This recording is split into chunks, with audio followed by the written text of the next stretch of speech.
So, continuation of the book on China, the Henry Kissinger, Prologue. In October 1962, China's revolutionary leader, Mao Zedong, summoned his top military and political commanders to meet with him in Beijing.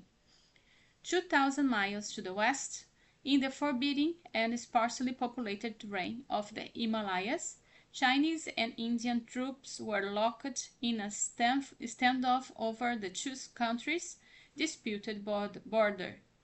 The dispute arose over different versions of history. India claimed the frontier demarcated during the British rule. China, the limits of Imperial China. India had deployed its outposts to the edge of its conception of the border. China had surrounded the Indian positions. Attempts to negotiate a territorial settlement had foundered. Mao had decided to break the stalemate, and he reached far back into the classical Chinese tradition that he was otherwise in the process of dismantling. China and India, Mao told his competitors, had previously fought 1.5 wars. Beijing could draw operational lessons from each. The first war had occurred over 1,300 years earlier, during the Tang dynasty, between 618 to 907. That was the time this Tang dynasty was the power there, when China dispatched troops to support an Indian kingdom against an illegitimate and aggressive rival. After China's intervention, the two countries had enjoyed centuries of flourishing religious and economic exchange. The lessons learned from the ancient campaign, as Mao described it, was that China and India were not doomed to perpetual enmity. They could enjoy a long period of peace again, but to do so, China had to use force to knock India back to the negotiating table. The half war, in Mao's mind, had taken place 700 years later, when the Mongol ruler Timur-Lenk sacked Delhi. Mao reasoned that since Mongolia and China were then part of the same political entity, this was a half Sino-Indian war. Timur-Lenk, the emperor from the Mongol emperor, had won a significant victory, but once in India, his army had killed over 100,000 prisoners. This time, Mao enjoined his Chinese forces to be retrained and principled. Let me take a look here. Just a second.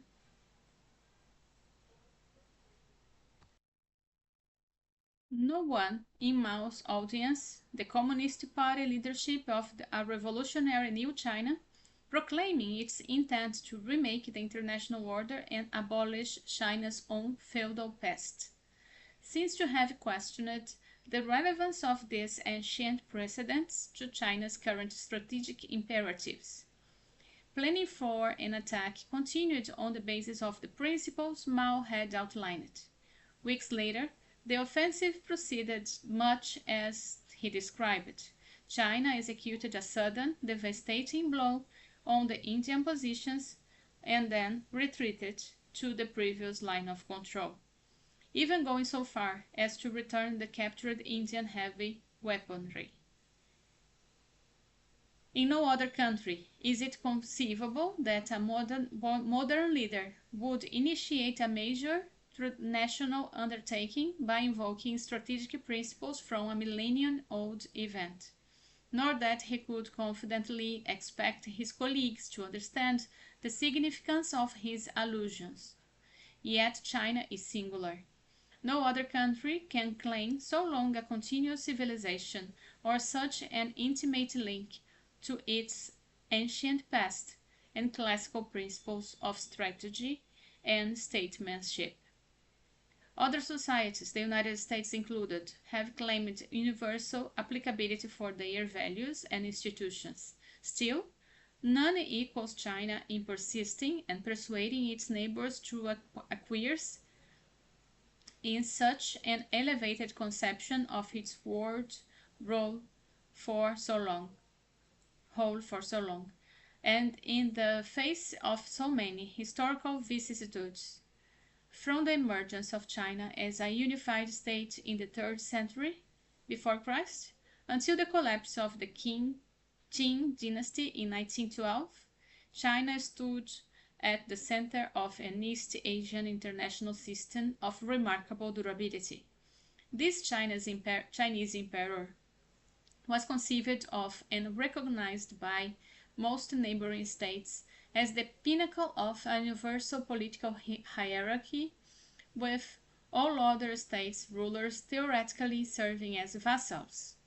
Chinese language, culture, and political institutions were the hallmarks of civilization, such that even regional rivals and foreign conquerors adopted them to varying degrees as a sign of their own legitimacy, often as a first step to being subsumed within China. The traditional cosmology endured despite catastrophes and centuries-long periods of political decay. Even when China was weak or divided, its centrality remained the touchstone of original legitimacy. Aspirants, both Chinese and foreign, vied to unify or conquer it. Then, ruled from the Chinese capital without challenging the basic premise that it was the center of the universe.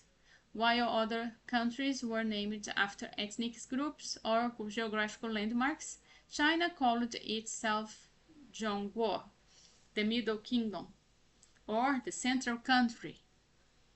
Any attempts to understand China's 20th century diplomacy or its 21st century world role must begin, even at the cost of some potential oversimplification, with a basic appreciation of the traditional context.